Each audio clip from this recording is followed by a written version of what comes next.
Hi, I'm JD. We build brands. Welcome to another episodes of Branding. Branding കുറിച്ചാണ് റിയലായ ഇൻസൈറ്റുകൾ share ചെയ്യുന്ന മറ്റൊരു എപ്പിസോഡിലേക്ക് സ്വാഗതം. ബ്രാൻഡ് പൊസിഷനിങ്ങിനെ കുറിച്ചാണ് നമുക്കിന്ന് പറയാനുള്ളത്. എന്താ ബ്രാൻഡ് പൊസിഷനിങ്? പല ആളുകൾ ചാടിക്കഴിക്കുന്നു എനിക്കൊരു ലോകവും മതി, എനിക്കൊരു ഈ കളറിൽ ഇങ്ങനെ തന്നാൽ മതി എന്ന് പറഞ്ഞാൽ വരാറ്. ബ്രാൻഡിങ് എന്നാൽ വളരെ സയന്റിഫിക് ആയ ഒരു അപ്രോച്ചാണ്. അല്ലെങ്കിൽ പല ബിസിനസ്സുകളും ഫെയിൽ ആവുന്നത് പ്രൊഡക്റ്റ് ഇല്ലാഞ്ഞിട്ടോ സർവീസ് ഇല്ലാഞ്ഞിട്ടോ വാങ്ങാൻ ആളില്ലാഞ്ഞിട്ടോ ഒന്നുമല്ല. അവിടെ പൊസിഷനിങ്ങിൻ്റെ പ്രശ്നമാണ്. ഏറ്റവും വലിയ പ്രശ്നം പൊസിഷനിങ് ആണ്. അതായത് ബ്രാൻഡിൻ്റെ വിഷൻ, ആ ബ്രാൻഡിൻ്റെ വിഷൻ വേണം. ആ ഫൗണ്ടർക്ക് അല്ലെങ്കിൽ അവൻ ബിസിനസ്സിന് ഒരു വിഷൻ, എവിടെ ലോങ് ടേമിലേക്ക് ചിന്തിച്ച് ചെയ്ത് എങ്ങോട്ട് എത്തണം എന്നൊരു കാഴ്ചപ്പാട് വേണം.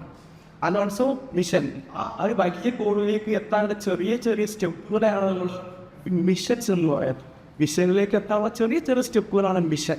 ആ മിഷൻ ക്ലിയർ ആയിരിക്കണം. And also the brand direction. ചില ബ്രാൻഡുകൾ കേരളത്തിലായിരിക്കും, ചില ബ്രാൻഡ് പാൻ ഇന്ത്യൻ ബ്രാൻഡാകാം, ചില ഗ്ലോബൽ ബ്രാൻഡാകും.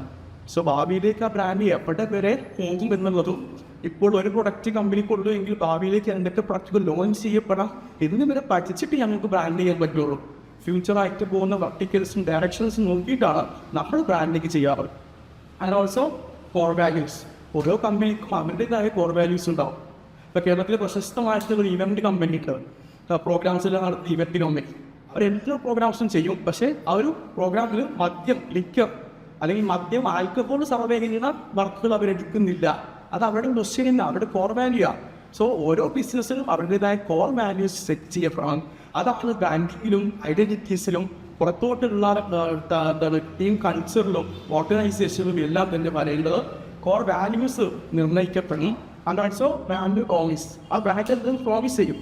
ചില സോപ്പുകളുടെ കാര്യമില്ലേ, തേച്ചാൽ വെളുക്കും, അവരുടെ പ്രോമിസാണ്. തേച്ച് കഴിഞ്ഞിട്ടാണ് ആ സോപ്പ് യൂസ് ചെയ്താൽ വെളുക്കണം, അല്ലെങ്കിൽ നിങ്ങളുടെ തലവേദന മാറ്റി കൊടുക്കും.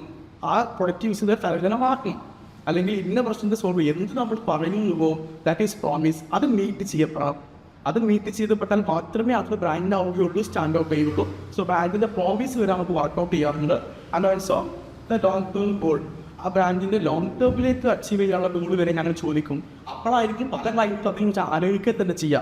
ഞങ്ങളടുത്ത് ബ്രാൻഡ് ചെയ്യാൻ വരുന്ന ആളുകൊണ്ട് ഇത്രയും ചോദ്യങ്ങൾ ചോദിച്ച് അവരെക്കാൾ കൂടുതൽ ഞങ്ങൾ അതിനെ പഠിക്കും. അവരെക്കാൾ കൂടുതൽ അതിനെ പഠിച്ച് strategically, scientifically, psychologically then work out ചെയ്തിട്ടാണ് ഞങ്ങൾ ബ്രാൻഡ് ചെയ്യാറ്. അതുകൊണ്ടാണ് ഇത്ര പൈസ. പലരും ചോദിക്കും, ഒരു ലോഗോ കളർ ഉണ്ടാക്കാൻ എന്തിനാ അത്ര പൈസ? ഇത് 5000 തന്നാൽ ഈ ലോഗോ കിട്ടും.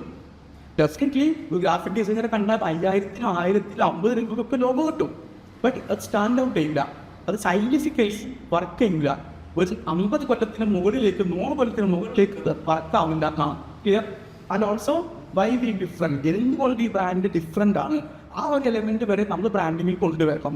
It is all about the brand positioning. അടുത്ത ഒരു ഇമ്പോർട്ടൻ്റ് ആയി നമ്മൾ വർക്കൗട്ട് ചെയ്യേണ്ടത്, ഏതൊരു ബിസിനസ് തുടങ്ങുന്നവരാണോ, ഏതൊരു ഫൗണ്ടറും എൻ്റർപ്രണറും സ്റ്റാർട്ടപ്പ് ഓണറും എല്ലാം വർക്ക് ചെയ്യേണ്ട മറ്റൊരു സെഗ്മെൻ്റാണ് brand personality or brand tone. ഓരോ ബ്രാൻഡിൽ ഞാൻ പറഞ്ഞല്ലോ, ഏതൊരു ഒരു കുഞ്ഞ് ജനിക്കുന്ന പോലെയാണ് ഓരോ ബ്രാൻഡും. ആ ബ്രാൻഡിന് അതിൻ്റേതായ പേഴ്സണാലിറ്റി ഉണ്ട്, അതിൻ്റേതായ ടോൺ ഉണ്ട്. അത് നമ്മൾ വർക്കൗട്ട് ചെയ്യണം, അത് നിർണ്ണയിക്കപ്പെടണം. സോ ബ്രാൻഡ് പേഴ്സണാലിറ്റി ആണ് brand tone. May be premium, അത് പ്രീമിയം ആണോ, ഇന്നോവേറ്റീവ്, അത്രയും ഇന്നോവേറ്റീവ് ആയ പ്രൊഡക്റ്റാണോ, ഫ്രണ്ട്ലി ആയ പ്രൊഡക്റ്റാണോ, അല്ലെങ്കിൽ ലക്ഷറി ആയ ബ്രാൻഡാണോ, അല്ലെങ്കിൽ മിനിമലായ സിമ്പിളായ ബ്രാൻഡാണോ, അതെല്ലാം വളരെ ഇമ്പോർട്ടൻ്റ് ആണ്. അപ്പോൾ ബോൾഡ് ആണോ, സ്പോർട്ടി ആണോ, ഈസ്തെറ്റിക് ആണോ, ഫസ്റ്റ് വൃത്തിയാണോ. അപ്പോൾ ഇതെല്ലാം ഒരു ബ്രാൻഡിൽ വേണമെന്നില്ല. നമ്മുടെ ബ്രാൻഡിൻ്റെ കീ ഫീച്ചേഴ്സ് നമ്മൾ സെലക്ട് ചെയ്യാൻ പിക്ക് ചെയ്യപ്പെടണം. എന്നിട്ട് വേണം നമുക്ക് അതിൻ്റെ മുകളിൽ ബിൽഡ് ചെയ്ത് പോകാൻ. ഇപ്പോൾ ഉദാഹരണത്തിന് പ്രീമിയം ആയിട്ടുള്ളത് റോൾസ് റോയ്സ് ഒരു പ്രീമിയം ബ്രാൻഡാണ്. റോൾസ് റോയ്സ് ഒരു പ്രീമിയം കാറാണ്. അവരൊരിക്കലും അവരുടെ വീഡിയോ ഹലോ ഗായ്സ് എന്ന് തുടങ്ങില്ല. അവരത്രയും പ്രീമിയം ആയിട്ട് തന്നെ ക്വസ്റ്റ്യൻ ചെയ്യുള്ളൂ. അവർ റോൾസ് റോയ്സ് പോലുള്ള ബ്രാൻഡുകളുടെ പരസ്യം ടി വിയിലോ ന്യൂസ് പേപ്പറിൻ്റെ കൂടെ പോസ്റ്ററായിട്ടൊന്നും വരില്ല. അവരാ രൂപത്തിലാണ് അതിൻ്റെ പേഴ്സണാലിറ്റി സെറ്റ് ചെയ്തത്. ആ ബ്രാൻഡ് അങ്ങനെയാണ് സംസാരിക്കുക, ആ ബ്രാൻഡ് അങ്ങനെ കാണപ്പെടുക, ആ ബ്രാൻഡിനെ അങ്ങനെ ആളുകളുടെ മനസ്സിലേക്ക് എത്തുന്നത്. ക്ലിയർ? അതാണ് brand personality of brand tone. ഇത്രയും എല്ലാം ഇനിയുമുണ്ട്. സോ നിങ്ങളുടെ ബ്രാൻഡ് എന്താണെന്നോ ഇതിൽ ഇന്നതാകണം നിർബന്ധമൊന്നുമില്ല. ബട്ട് നമ്മുടെ ബ്രാൻഡിന് പേഴ്സണാലിറ്റി വേണം, നമ്മുടെ ബ്രാൻഡിന് ടോൺ വേണം. അതങ്ങനെ സംസാരിക്കാവോ, അത് അങ്ങനെ നിലകൊള്ളാവോ. ഏതൊരു ബിസിനസ്സിൻ്റെയും വളരെ ബേസ് ലെവൽ അല്ലെങ്കിൽ ഫസ്റ്റ് സ്റ്റെപ്പ് എന്ന് പറഞ്ഞു കഴിഞ്ഞാൽ അത് പ്രൊഡക്റ്റോ സർവീസോ വിൽക്കാനുള്ള സാധനമോ നമുക്ക് കയ്യിലുള്ള പാക്കേജോ ഒന്നുമല്ല. It's all about the customer. അത് നമ്മുടെ കസ്റ്റമറാണ്, നമ്മുടെ ക്ലയൻ്റാണ്, നമ്മൾ സെർവ് ചെയ്യുന്ന ആളാണ് the best or the great important. ഞാൻ അങ്ങനെ വിശ്വസിക്കുന്നത്. സോ ടാർഗറ്റ് ഓഡിയൻസിന് സ്റ്റഡി ചെയ്യണം എന്നുള്ളതാണ്.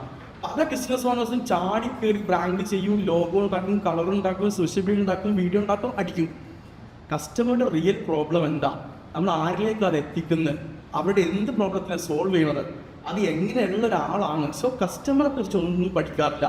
നമ്മൾ ബ്രാൻഡ് ചെയ്യുന്നതിന് മുന്നേ കസ്റ്റമർ ടാർഗറ്റ് ഓഡിയൻസിനെ ഡീറ്റെയിൽ ആയിട്ട് പഠിക്കണം. അതിന് കുറച്ച് പോയിന്റുകൾ നിങ്ങൾക്ക് വർക്കൗട്ട് ചെയ്യാൻ പറ്റുന്ന പോയിന്റ്സ് ആണ് the target audience studies. ICP എന്ന് പറയും, ഐഡിയൽ കസ്റ്റമർ പ്രൊഫൈൽ. നമ്മുടെ ഐഡിയൽ കസ്റ്റമർ ആരാണ് എന്ന് പഠിക്കണം. ചിലപ്പോൾ നമ്മുടെ പ്രൊഡക്റ്റ് കുട്ടികൾ വാങ്ങുന്നുണ്ടാവും, മുതിർന്നവർ വാങ്ങുന്നുണ്ടാവും, മെന്ന് വാങ്ങുന്നുണ്ടാവും, സ്മോൾസ് വാങ്ങുന്നുണ്ടാവും. മേ ബി ചൂടുള്ള പ്രദേശത്തുള്ള ആളുകൾ, തണുപ്പുള്ള പ്രദേശത്തുള്ള ആളുകൾ, അല്ലെങ്കിൽ ലൈഫ് സ്റ്റൈൽ നോക്കുമ്പോൾ മിഡ് ലെവലിൽ, പ്രീമിയം ലെവലിൽ, ബോട്ടം ലെവലൊക്കെ ആളുകൾ വാങ്ങുന്നുണ്ടാവും. അതിൽ ഏറ്റവും കൂടുതൽ നമ്മൾ ആരിലേക്കാണ് എത്തേണ്ടത്, ആർക്കാണ് വിൽക്കേണ്ടത്, അതിൻ്റെ പ്രശ്നത്തിന് സോൾവ് ചെയ്തത്. സോ കസ്റ്റമർ ടാർഗറ്റ് ഓഡിയൻസിന് അത്രയും ഡീറ്റെയിൽ ആയിട്ട് നിങ്ങൾ പഠിക്കാം. അതാണ് ICP, ഐഡിയൽ കസ്റ്റമർ പ്രൊഫൈൽ. അതിൻ്റെ ഏജ്, അത് ആരാണ്, എന്ത് സംസാരിക്കുന്ന ആളാണ്, എന്ത് കഴിക്കുന്ന ആളാണ്, എവിടെ ജീവിക്കുന്ന ആളാണ്, എത്ര ഏജാണ്, അങ്ങനെയുള്ള കാര്യം എല്ലാത്തിൻ്റെ ഡീറ്റെയിൽഡ് ആയിട്ട് എന്ത് നിർണ്ണയിക്കപ്പെടാം. അതുപോലെ ഡെമോഗ്രാഫിക്സ് മീൻസ് ഏതൊരു ജോഗ്രഫിക്കൽ ഏരിയയിൽ കാര്യങ്ങളിലുള്ള ആളാണ്, ഏത് ഭൂഖണ്ഡത്തിലാണ്, ഏത് രാജ്യത്തിലാണ്, ഏത് സ്റ്റേറ്റിലാണ്. അതേപോലെ സൈക്കോഗ്രാഫിക്സ്, അവരുടെ എന്ത് സൈക്കോളജി അവർക്ക് വർക്ക് ചെയ്യുക, എന്ത് പറയുമ്പോൾ അവർക്ക് ഇമോഷണലി കണക്റ്റ് ആവുക, അത് സൈക്കോഗ്രാഫിക്സും ഡെമോഗ്രാഫിക്സും ഇവർ പഠിക്കേണ്ടതുണ്ട്. And also the pain points. അവർ ഒരുപാട് പ്രശ്നങ്ങളുള്ള ആളായിരിക്കും അവർ കസ്റ്റമർ. അവരുടെ എല്ലാ പ്രശ്നത്തിനെയും സോൾവ് ചെയ്യാൻ പോകരുത്. അവരുടെ ഏറ്റവും ബേർഡിങ് ആയ, നമുക്ക് പ്രോഫിറ്റ് കിട്ടുന്ന, നമുക്കും കൂടി മാക്സിമം ലേൺ ചെയ്യാൻ പറ്റുന്ന, വീണ്ടും വീണ്ടും വീണ്ടും അവർ സെർവ് ചെയ്യാൻ പറ്റുന്ന അവരുടെ ബെസ്റ്റായ പ്രോബ്ലത്തിൻ്റെ ഒരു സൊല്യൂഷനായിട്ട് വേണം നമ്മൾ എന്ത് പെയിൻ പോയിന്റ് പഠിച്ചിട്ട് അതിനെ അഡ്രസ്സ് ചെയ്യുക. And also bind triggers. എന്ത് ട്രിഗർ ആകുമ്പോഴാണ് അവർ പഠിക്കാറ്, അത് ഇമ്മീഡിയറ്റ്ലി വാങ്ങുന്നതാണോ, അല്ലെങ്കിൽ പതുക്കെ വാങ്ങുന്നതാണോ, നോക്കിയിട്ട് വാങ്ങുന്നതാണോ, അങ്ങനെ പലതും പഠിക്കേണ്ടതുണ്ട് ടാർഗറ്റ് ഓഡിയൻസിനെ കുറിച്ച്. And also platform. നമ്മുടെ ടാർഗറ്റ് ഓഡിയൻസ് അല്ലെങ്കിൽ കസ്റ്റമർ ഏത് പ്ലാറ്റ്ഫോമിലാണ്, യൂട്യൂബിലാണോ, ഫേസ്ബുക്കിലാണോ, അല്ലെങ്കിൽ ഒരു അങ്ങാടിയിലാണോ, അല്ലെങ്കിൽ ഓഫ്ലൈനിലാണോ, ഓൺലൈനിലാണോ, എല്ലാം പഠിച്ചിട്ട് കസ്റ്റമർ സൈക്കോളജി കൂടെ പഠിച്ച്, അവരുടെ കസ്റ്റമർ പ്ലാറ്റ്ഫോം കൂടെ പഠിച്ച്, കസ്റ്റമറുടെ പാറ്റേൺസ് കൂടെ പഠിച്ചിട്ട് വേണം നമുക്ക് ബ്രാൻഡിങ് ചെയ്യാൻ. It is A scientific approach. I'm JD, we build brands.